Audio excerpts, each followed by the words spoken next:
We're gathered here at the Amtrak station in Wilmington, Delaware, one of the busiest Amtrak stations in the country. 50 years ago, the United States invested a lot of money in passenger rail service, mostly here in the Northeast Corridor.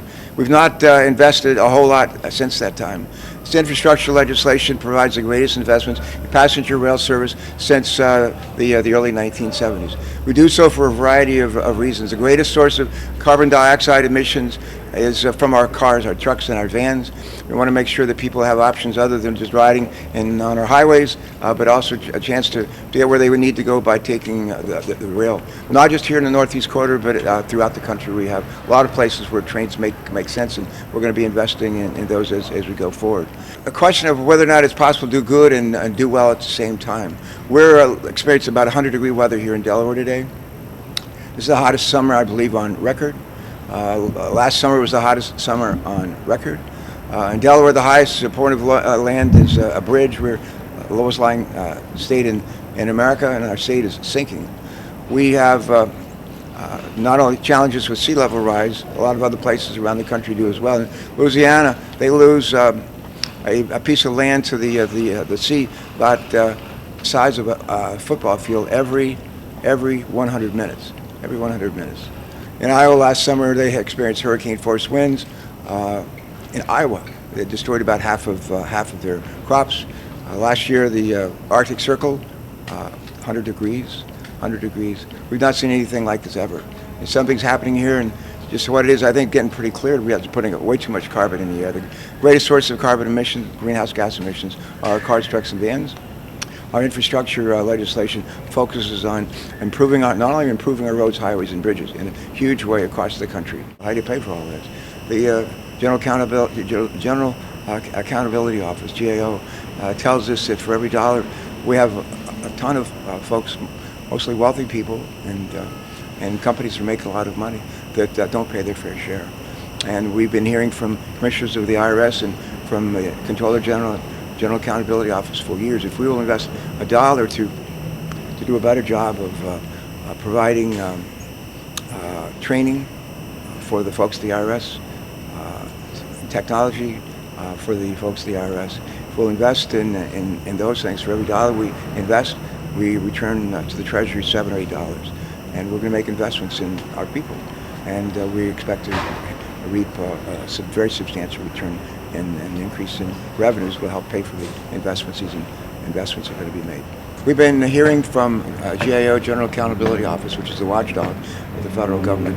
If we will invest a dollar in the IRS for people, better training, more people who can actually do complex tax returns, and we'll invest in the technology for those people. For every dollar we invest, we get a return of $7 or $8 or $9 on that investment. We've heard from the Comptroller General of the United States that there's as much as $1 trillion in tax revenues that's not being collected. Ought to be. We're not interested. We want to lower costs taxes for American families, and this package actually does that. But at the same time, we want to make sure that we're going to pay for the investments that are being made by better ensuring that the people who have income are receiving substantial income, people in businesses, that they're paying their fair share. I think it was the folks at Texas A&M did a research project, and they update it every year. They've concluded that we as Americans sit in our cars, trucks, and vans on roads, highways, bridges. We did sit there for about 4 days during the course of a year. It's like 24 hours times 4. Just sitting in traffic, not moving, not going anywhere. And part of the investment in our roads, highways, and bridges will better ensure that we can get where we want to go and where we need to go. We can also, we have tens of thousands of bridges in this country, including in the Delaware Valley, including the Delmarva Peninsula, that are unsafe. And we can just complain about that and say it's too bad, or we can do something about it. We're going to go to work on tens of thousands of bridges to make them safe in this country and in this part of America. Here in Delaware on I-95, we're doing a huge project on 95. It goes right through the city of Wilmington. We're going to now be able to continue that project and other projects in our state, in Pennsylvania, in Maryland, and in New Jersey. If we had not passed a substantial investment piece in roads, highways, and bridges, by the end of September, a lot of work around the country would stop. It was like stopping place.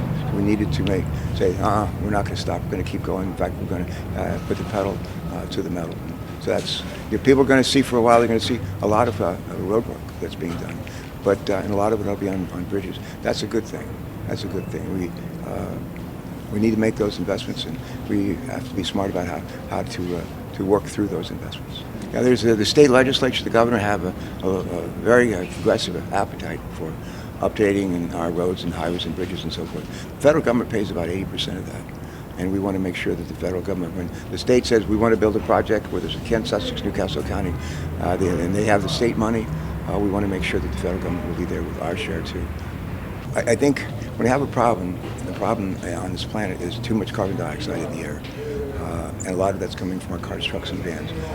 We know what to do. We know where the biggest part of the problem is. It's also from our power plants.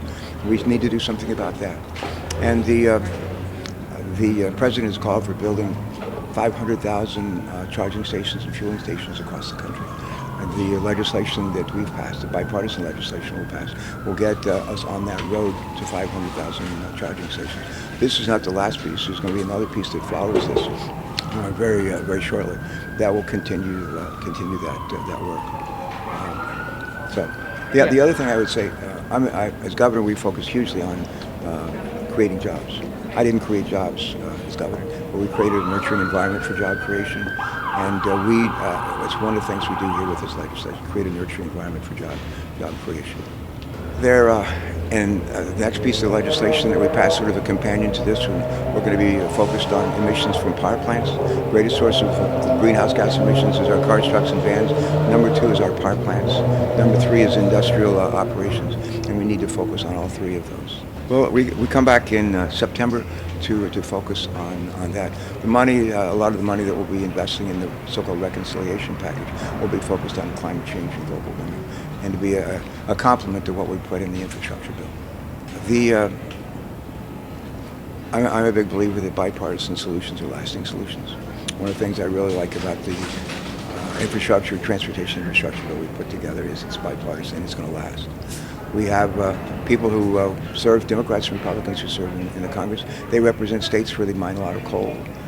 They work on fossil fuels. That's a big part of their economy. The market is working against coal. The marketplace is working against fossil fuel. And we want to make sure that as consumers realize that we have this problem, they've got to be part of the solution. We want to make sure that there are options to take that are cleaner burning, safer as well. And I don't care whether you happen to be a senator from West Virginia, Democrat or Republican. They realize that this is real. It's hot weather, extreme weather, crazy weather, and it's getting worse, and we got to do something about it. The question is, can we do something about it and create jobs? I think we can. Joe Manchin believes that. He voted for this bill.